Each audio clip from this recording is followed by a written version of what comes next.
വിഴിഞ്ഞം തുറമുഖവുമായി ബന്ധപ്പെട്ടുള്ള എല്ലാ തീരുമാനങ്ങളും, ഇപ്പോൾ വിവാദ വിഷയമായ എല്ലാ തീരുമാനങ്ങളും ഇനി എടുക്കാൻ പോകുന്നത് മുഖ്യമന്ത്രിയുടെ നേതൃത്വത്തിലുള്ള വകുപ്പുകളാണ്.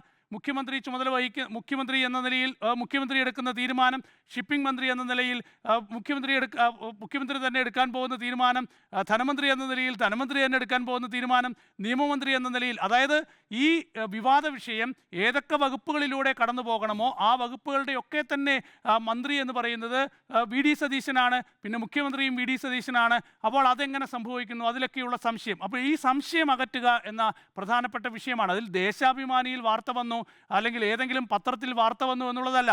ഇന്ന് വി ഡി സതീശൻ പറയുന്നത് കേട്ടു, ദേശാഭിമാനിയാണ് സർക്കാരിന്റെ സോഴ്സ്. സർക്കാരാണ് ദേശാഭിമാനിയുടെ സോഴ്സ്. അന്നത്തെ സർക്കാർ അറിഞ്ഞിരുന്നു. ദേശാഭിമാനി വാർത്തയെ ഉയർത്തി കാണിച്ചാണ് ഒരു പത്രസമ്മേളനത്തിൽ ഇതുമായി ബന്ധപ്പെട്ട ചോദ്യങ്ങളെ മുഖ്യമന്ത്രി പ്രതിരോധിക്കുന്നത്. പിന്നീട് മാധ്യമപ്രവർത്തകരോട് ചോദിക്കുകയാണ്, ഈ സർക്കാർ എന്ത് തെറ്റാണ് ചെയ്തത്? ഈ സർക്കാർ എന്ത് തെറ്റാണ് ചെയ്തത് എന്നത് കഴിഞ്ഞ 1.5 മാസത്തിൽ ഈ സർക്കാർ എടുത്തിട്ടുള്ള നിലപാടുകൾ എണ്ണി പറയാൻ കഴിയും. PMശ്രീയുടെ കാര്യത്തിൽ ഈ തെരഞ്ഞെടുപ്പ് കാലത്ത് PMശ്രീക്കെതിരെ വലിയ രാഷ്ട്രീയ ആക്രമണം ഉന്നയിച്ചു. PMശ്രീ അറബിക്കടലിൽ എറിയുമെന്ന് പറഞ്ഞു. അങ്ങനെ തുടങ്ങി ഒരുപാട് വിമർശനം ഉന്നയിച്ച PMശ്രീയുമായി ബന്ധപ്പെട്ട വിഷയം. ഇനി അദാനി വിഷയം, ഇത് പോട്ടെ.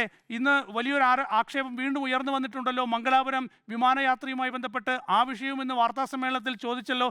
നിങ്ങൾ അന്വേഷിക്കുമെന്നാണ് മുഖ്യമന്ത്രി പറയുന്നത്. എങ്ങനെ യാത്ര ചെയ്തു, ആരുടെ കൂടെ യാത്ര ചെയ്തു, ആരാണ് ആ യാത്രയ്ക്ക് പണം നൽകിയത്, ഇക്കാര്യത്തിലുള്ള അവ്യക്തത തുടരുകയാണ്. അതുകൊണ്ട് ഈ അദാനി വിഷയത്തിൽ, അദാനി വിവാദത്തിൽ ഇതുവരെ ഉയർന്നിട്ടുള്ള വിവാദങ്ങളിൽ ഇപ്പോഴും മുഖ്യമന്ത്രി മൗനം തുടരുകയാണ്, ഒളിച്ചുകളി തുടരുകയാണ്, വ്യക്തമായ മറുപടി നൽകിയിട്ടില്ല. ഇക്കാര്യത്തിലെല്ലാം കേരളത്തിലെ ജനങ്ങൾക്ക് സംശയമുണ്ട്. പ്രതിപക്ഷത്തിന് കുറച്ചുകൂടി കാര്യങ്ങൾ അറിയാം. അതുകൊണ്ട് പ്രതിപക്ഷം കൂടുതൽ ശക്തമായി ആക്രമണം നടത്തുന്നുണ്ട്, ആക്രമണം കടുപ്പിക്കുന്നുണ്ട്. ഏതായാലും ഈ വിഷയത്തിൽ മുഖ്യമന്ത്രി വി ഡി സതീശൻ പ്രതിരോധത്തിലാണ് എന്നതാണ് എൻ്റെ നിലപാട്.